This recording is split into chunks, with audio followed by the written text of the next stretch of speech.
नमस्कार दोस्तों, आज की यात्रा किसी साधारण कहानी की यात्रा नहीं है। आज हम वहां चलेंगे जहां से समय की शुरुआत होती है। जरा अपनी आंखें बंद कीजिए और कल्पना कीजिए एक ऐसे समय की जब ना ये धरती थी, ना आसमान था, ना तारे थे और ना ही चांद। क्या आप कल्पना कर सकते हैं शून्य की? एक ऐसा अंधकार जो इतना गहरा था कि उसमें हाथ को हाथ ना सूझे। हजारों लाखों वर्षों तक ये ब्रह्मांड केवल एक ठंडी, काली और वीरान जगह थी। सोचिए, अगर आज सूरज न निकले तो क्या होगा? 1 दिन, 2 दिन हम इंतजार करेंगे, लेकिन अगर 1 साल तक सूरज ना निकले, पेड़ सूख जाएंगे, नदियां जम जाएंगी, हवा जहरीली हो जाएगी और जीवन घुट घुट कर मर जाएगा। यही डर, यही भय उस समय भी था जब सृष्टि की रचना हो रही थी। ब्रह्मांड की रचयिता परमपिता ब्रह्मा जी ने जब सृष्टि को देखा तो उन्हें एक कमी खली। उन्होंने देखा कि मैंने शरीर तो बना दिए, ग्रह तो बना दिए, लेकिन इनमें प्राण नहीं है। ये सब एक लाश की तरह ठंडे पड़े हैं। इस ठंडक को, इस मृत्यु रूपी सन्नाटे को तोड़ने के लिए आवश्यकता थी एक महाऊर्जा की, एक ऐसी आग की जो जलाए नहीं बल्कि जीवन दे। और तब उस परम शून्य के गर्भ से एक नाद गूंजा, ओम। और उस ओम की ध्वनि के साथ प्रकट हुआ एक दिव्य प्रकाश पुंज। वो कोई और नहीं, वो थे आदिदेव, नारायण के नेत्र, साक्षात भगवान सूर्य नारायण। लेकिन क्या आप जानते हैं कि सूर्य देव के प्रकट होते ही एक प्रलय आ गया था? पुराण कहते हैं कि उनका तेज इतना भयंकर था कि ब्रह्मांड का संतुलन बिगड़ने लगा। आज हम जिस सूरज को देखते हैं वो शांत है, लेकिन अपने जन्म के समय सूर्य एक अनियंत्रित आग का गोला थे। यहीं से जन्म होता है उस महान रथ की कहानी का, जिसने इस आग को एक दिशा दी। वो रथ जिसे खींचते हैं 7 घोड़े। लेकिन रुकिए, क्या वे वाकई घोड़े हैं या वे कोई कोड है, कोई ऐसा रहस्य जो ऋषियों ने हमसे छिपा कर रखा? क्यों केवल 7? 6 क्यों नहीं? 8 क्यों नहीं? अगले 40 मिनट में हम इस रहस्य की एक एक परत खोलेंगे। आज विज्ञान, धर्म और आपके जीवन की डोर एक साथ जुड़ने वाली है। जब सूर्यदेव प्रकट हुए तो उनका प्रकाश चारों दिशाओं में फैलने लगा, लेकिन वो प्रकाश स्थिर नहीं था, वो विध्वंसक था। देवता भागकर ब्रह्मा जी के पास गए।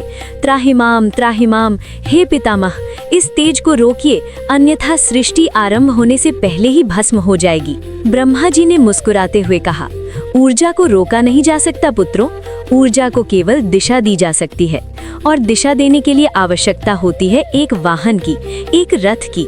ब्रह्मा जी ने ब्रह्मांड के सबसे बड़े वैज्ञानिक, सबसे बड़े इंजीनियर भगवान विश्वकर्मा को आमंत्रित किया। विश्वकर्मा, जिन्होंने इंद्र का वज्र बनाया, जिन्होंने द्वारिका नगरी बनाई। ब्रह्मा जी ने उनसे कहा, हे विश्वकर्मा, सूर्य के लिए एक ऐसा रथ बनाओ जो उनके तेज को सहन कर सके, जो इतना विशाल हो कि पूरा आकाश उसका मार्ग बन जाए। दोस्तों, ये कोई साधारण बढ़ाई का काम नहीं था। विश्वकर्मा जी ने सोचा कि मैं रथ किस पदार्थ का बनाऊं? लकड़ी जल जाएगी, लोहा पिघल जाएगा। तब पुराण कहते हैं विश्वकर्मा जी ने सूर्य के रथ को समय के तत्वों से बनाया। ध्यान से सुनिएगा, इस रथ की धुरी सत्य से बनी है। इस रथ की रस्सी सांपों के राजा वासुकी नहीं बल्कि हवा की लहरें हैं। और सबसे आश्चर्यजनक बात, इस रथ में केवल एक ही पहिया है। जरा सोचिए, एक पहिए पर रथ कैसे चल सकता है? विज्ञान के अनुसार ये असंभव है, लेकिन ऋषियों ने यहाँ एक बहुत गहरा संकेत दिया है। वो एक पहिया प्रतीक है काला चक्र का, समय का पहिया। वो पहिया ये बताता है कि समय गोल है, जो आज है वो कल फिर आएगा, सुबह के बाद रात और रात के बाद फिर सुबह। ये पहिया कभी नहीं रुकता है। इस पहिए में 12 तीलियां लगी हैं। क्या आप अनुमान लगा सकते हैं वो 12 तीलियां क्या हैं? जी हाँ, वे हैं साल के 12 महीने, चैत्र से लेकर फाल्गुन तक। रथ तैयार था, अद्भुत, अलौकिक। लेकिन अब प्रश्न था इंजन का। इस ब्रह्मांडीय रथ को खींचने की ताकत किसमें है? हाथी धीमे हैं, शेर जल्दी थक जाते हैं। तब ब्रह्मा जी ने अश्व को चुना। लेकिन क्यों? संस्कृत में अश्व का अर्थ केवल घोड़ा नहीं होता। अश्व शब्द बना है अश धातु से, जिसका अर्थ होता है जो व्यापक हो, जो तेजी से फैल जाए।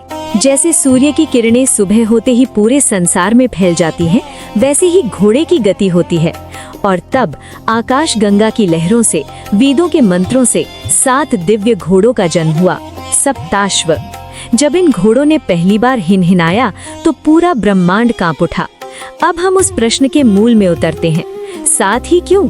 ऋषि कश्यप, जो सूर्य देव के पिता माने जाते हैं, उन्होंने वेदों में इसका उत्तर दिया है। ये 7 घोड़े दरअसल समय की इकाई है। अगर सूर्य देव वर्ष है तो ये 7 घोड़े सप्ताह हैं, वीक हैं। जरा अपने जीवन को देखिए, हम अपना पूरा जीवन इन्हीं 7 दिनों के चक्रव्यूह में बिता देते हैं, सोमवार से शुरू होकर रविवार पर खत्म। ऋषियों ने हर घोड़े का नामकरण किया है। आइए इन 7 घोड़ों से एक एक कर मिलते हैं। पहला अश्व जय, ये चंद्रमा का प्रतीक है, यानी सोमवार, ये मन की शांति का घोड़ा है। दूसरा अश्व अजय, ये मंगल का प्रतीक है, यानी मंगलवार, ये हमारे शरीर की ताकत और उत्साह का घोड़ा है। तीसरा अश्व विजय, ये बुध का प्रतीक है, यानी बुधवार, ये हमारी बुद्धि और व्यापार का घोड़ा है। चौथा अश्व जित प्राण, ये बृहस्पति का प्रतीक है, यानी गुरुवार, ये हमारे ज्ञान और शिक्षा का घोड़ा है। पांचवा अश्व जित श्रम, ये शुक्र का प्रतीक है, यानी शुक्रवार, ये हमारे जीवन के सुख, प्रेम और सौंदर्य का घोड़ा है।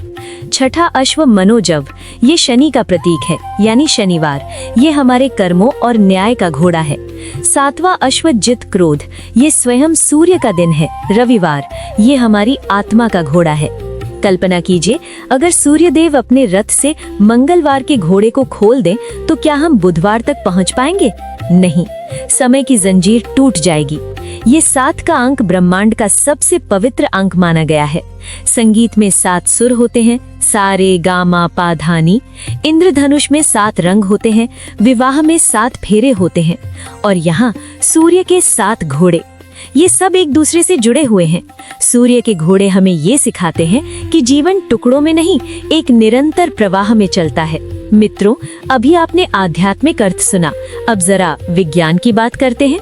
हम अक्सर सोचते हैं कि हमारे पूर्वज केवल कहानियां गढ़ते थे, लेकिन जब आप आदित्य हृदय स्तोत्र पढ़ेंगे तो आप हैरान रह जाएंगे।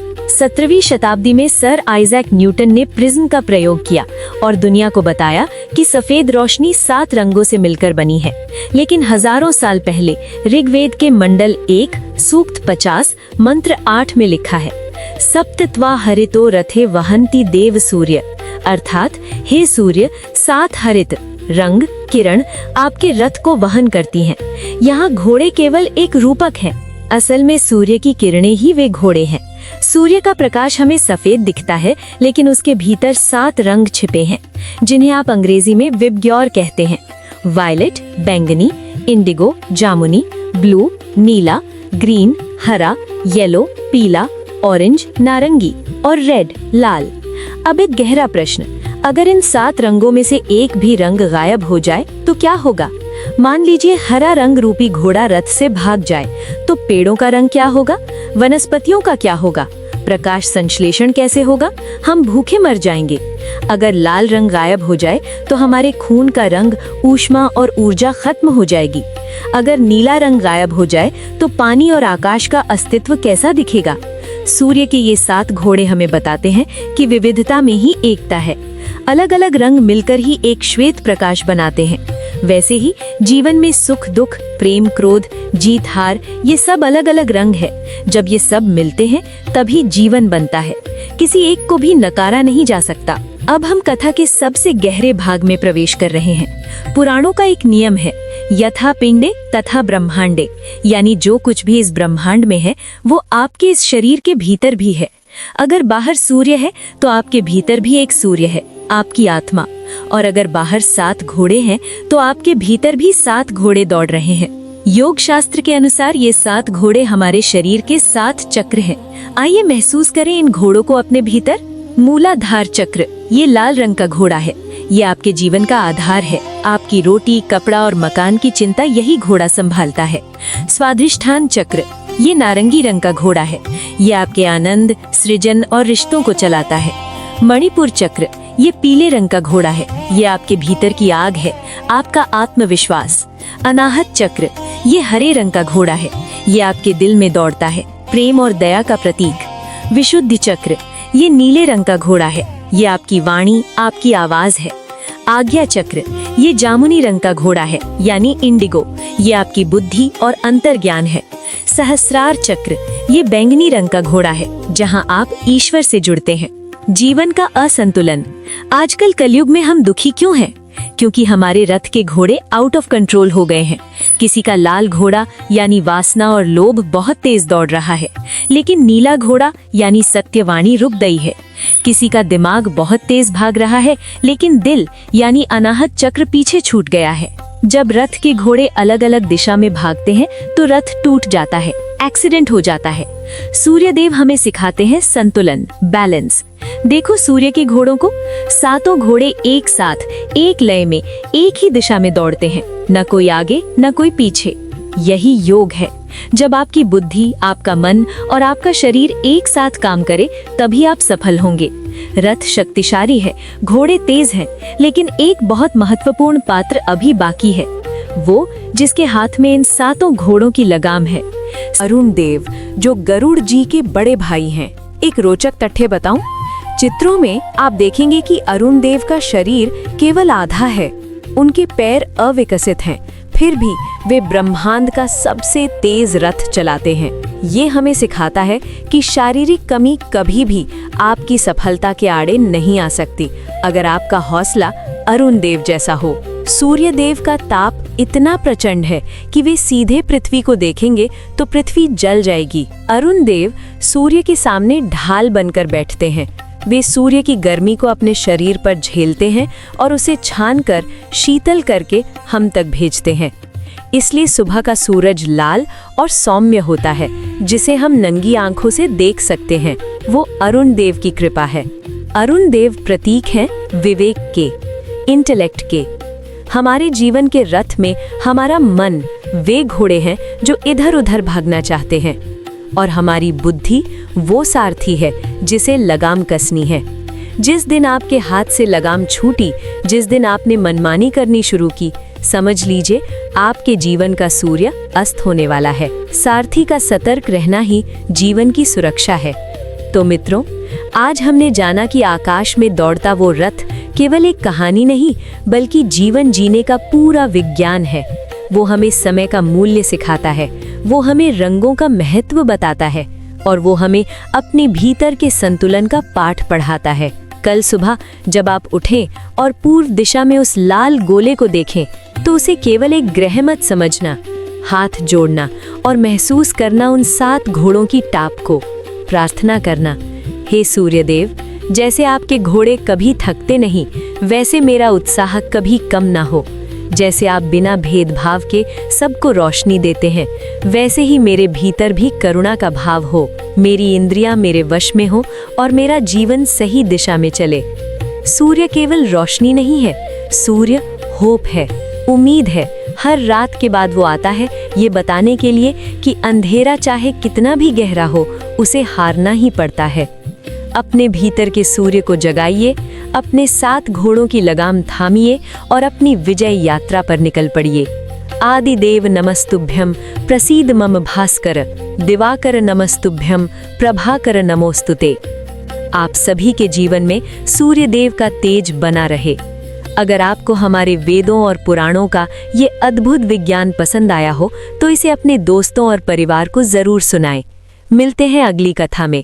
तब तक के लिए जय सूर्यदेव।